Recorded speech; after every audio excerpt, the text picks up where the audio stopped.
Bienvenidos todos y gracias por escucharnos.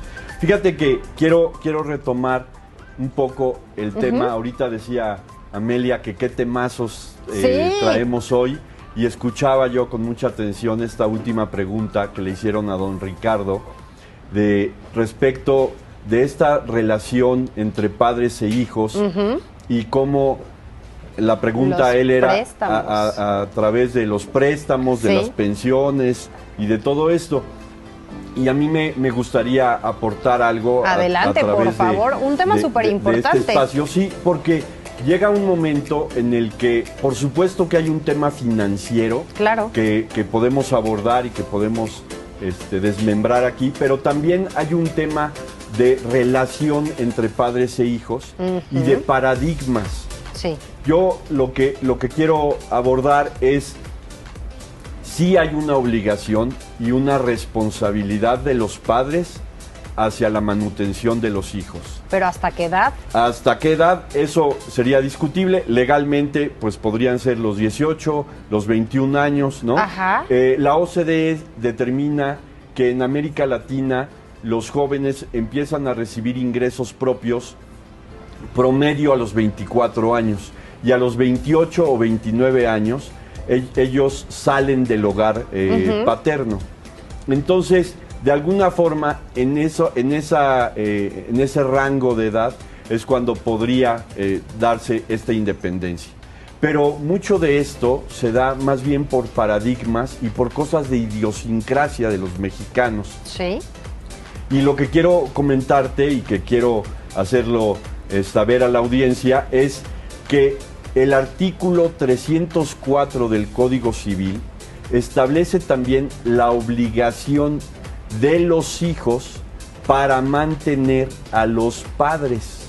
Okay. Entonces, esto, pues yo no he escuchado en México una demanda de un padre que demande a su hijo por su manutención, pero la ley sí lo estipula. Sí lo podría respaldar sin ningún problema. Sí lo podría respaldar. Claro. Y en el artículo 308 del mismo código también habla acerca de lo que es alimento, porque lo que dice es que estamos los hijos obligados a dar alimento a nuestros padres, y en el artículo 308 determina lo que es alimento, y en grosso modo lo que significa alimento es casa, comida y sustento. Sí. Entonces, la idea que quiero transmitir y que es muy clara es, por supuesto, que hay una obligación de los padres para mantener a los hijos, de los hijos para mantener a los padres, está regulada en las leyes de este país, pero mucho de esto se da por esa idiosincrasia y por esos paradigmas.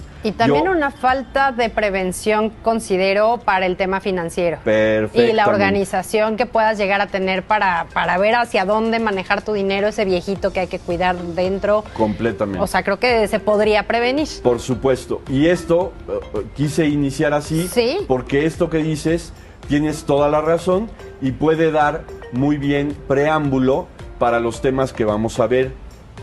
Estos temas son muy amplios. Y voy a hablar de estos 4 pilares de la riqueza, pero quiero abordar con calma, y aunque nos llevemos varios programas, ya sé que me van a regañar, producción me va a decir que cómo, pero nos lo dejas claro y también nos das oportunidad de seguirle pensando qué es lo que podemos hacer nosotros de manera particular con nuestras finanzas. Completamente. ¿Y sabes por qué? Porque todos nuestros temas tienen una repercusión financiera. Sí, ya vimos claro. ahorita como un tema relacional entre padres e hijos o un tema de idiosincrasia nos puede pegar en el bolsillo, en la riqueza, en el patrimonio, en el dinero de las familias.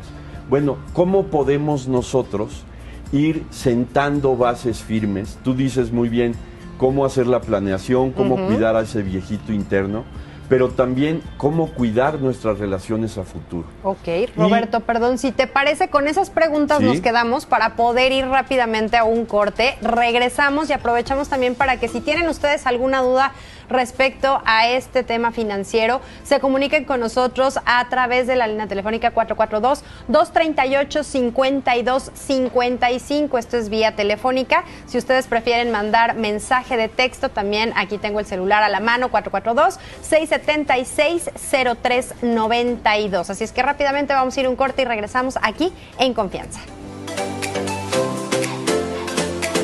Asesor financiero está aquí con nosotros y continuamos con esta plática. Ya nos diste una introducción muy buena con respecto a estas relaciones emocionales que podemos llegar a tener entre padres e hijos, cómo poder prevenir. Ahí viene el detalle.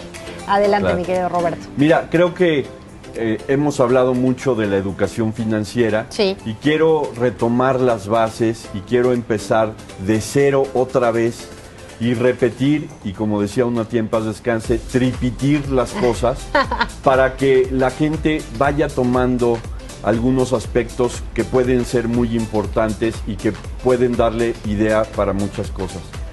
La riqueza en general es todo lo que conforma nuestro patrimonio. Ok.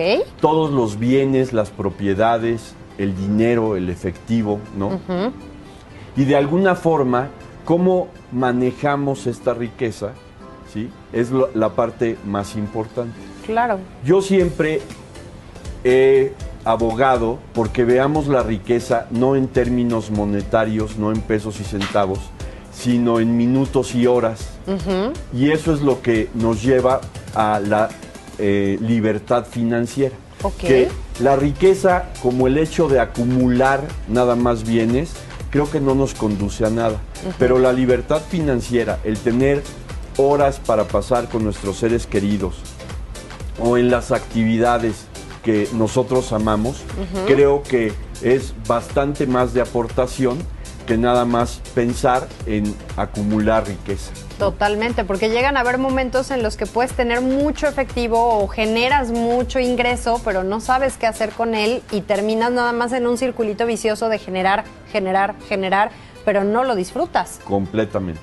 Y yo creo que la felicidad, que es nuestro propósito último, uh-huh, se da siempre de aprovechar este tiempo con nuestros seres queridos, claro, más que de la acumulación como tal. Uh-huh. Y siempre he promovido que el dinero y los bienes son una herramienta, son un catalizador, sí, que a las personas los hacen. Cuando una persona ya es buena, es un ser humano que aporta a la sociedad, uh-huh, el dinero lo cataliza y lo hace todavía mejor, ¿no? Si una persona a la inversa no es tan bueno o es un maleante, pues también el dinero o el poder lo puede hacer peor, ¿no? Pero hay que saberle para una o para la, claro, otra, debes de tener conocimiento. Y creo que el enfoque de este programa y de esta entrevista es siempre sumar para, claro, bien, ¿no? Y generar cosas que generen valor para nosotros y para la comunidad. Exactamente. Estos 4 pilares los voy a mencionar y vamos a ir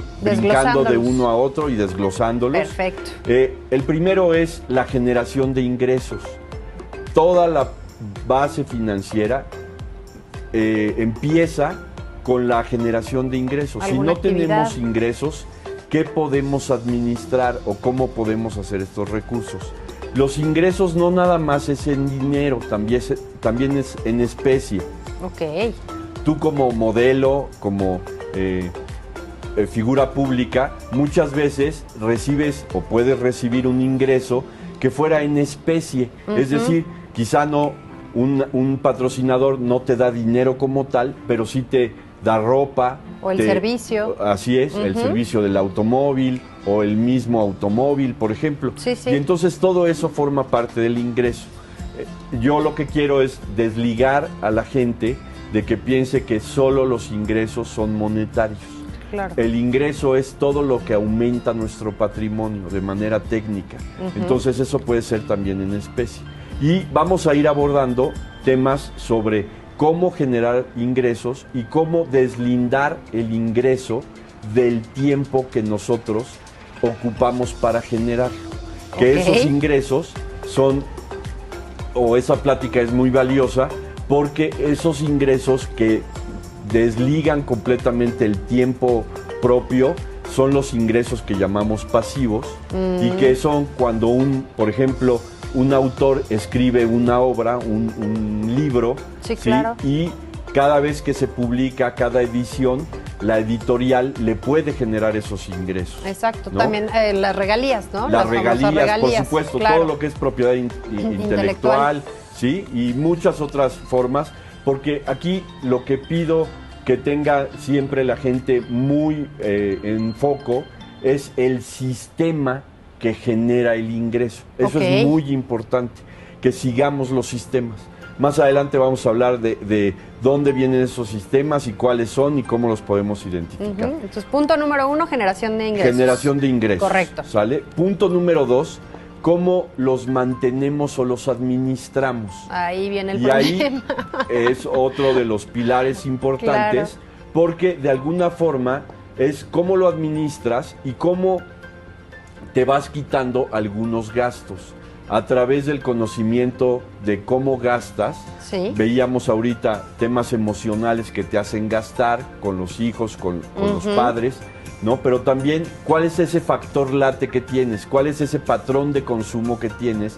¿Y en qué gastas para tratar de ir eliminando el gasto hormiga o ir eliminando los gastos que no te están generando que hay muchos valor. Gastos innecesarios cuando ya los aterrizas en papel, dices, ay, y como, ¿por qué estoy gastando esto todas las semanas, todos los meses? Y no lo haces consciente hasta que no lo pones ahí. Hace unas semanas, hace unas quincenas, platicábamos sobre ir a desayunar. Ándale. Y este tipo de cosas. ¿Sí? Y yo les decía a Ame y a ti que está bien, o sea... Pero pues, ponerlo en presupuesto. Pero ponerlo en presupuesto, y también no es lo mismo desayunar un desayuno de 200 pesos que un desayuno de 2,000 pesos, ¿no? Claro. Por hacer como el comparativo, esta brecha, ¿no? Exacto. Para que se note Anótale más. bien los ceritos para que sepas cuánto es lo que estás realmente teniendo. Y también, pues, ver de qué manera podemos ir administrando esos recursos para que si vamos a desayunar, pues quizá podemos nada más un refrigerio tomar en la casa para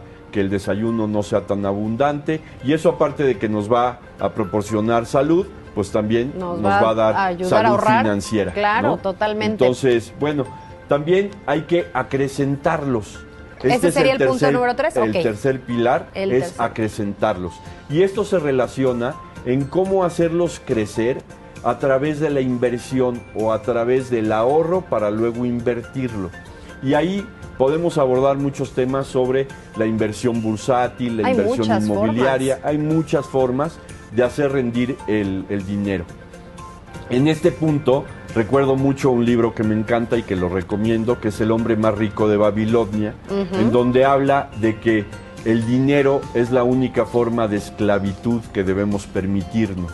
Y esa esclavitud es porque el dinero no duerme, no se embaraza, no nos cobra horas extras y puede trabajar día y noche, sábados y domingos, ¿sí? A través de ciertas soluciones financieras que pueden generar rendimientos o que pueden hacer crecer nuestro dinero.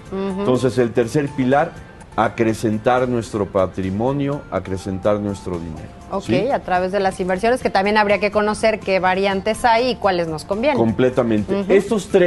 Estos tres pilares de la riqueza o pilares financieros los vamos a escuchar en internet y los vamos a escuchar frecuentemente, pero hay un cuarto pilar que a mí me gusta mucho y que se lo escuché al licenciado Humberto Martínez Barrón, es el socio fundador de la Escuela Libre de Negocios, y que me parece un pilar también fundamental y que tiene mucho que ver con lo que platicábamos al principio, y es cómo vamos a transmitir la riqueza. Ok. Ayer platicaba yo con una persona que tiene mucho dinero, es un señor ya de edad, está rondando los 80 años, pero todo está a su nombre. Y tiene muchísimas propiedades, pero está a su nombre.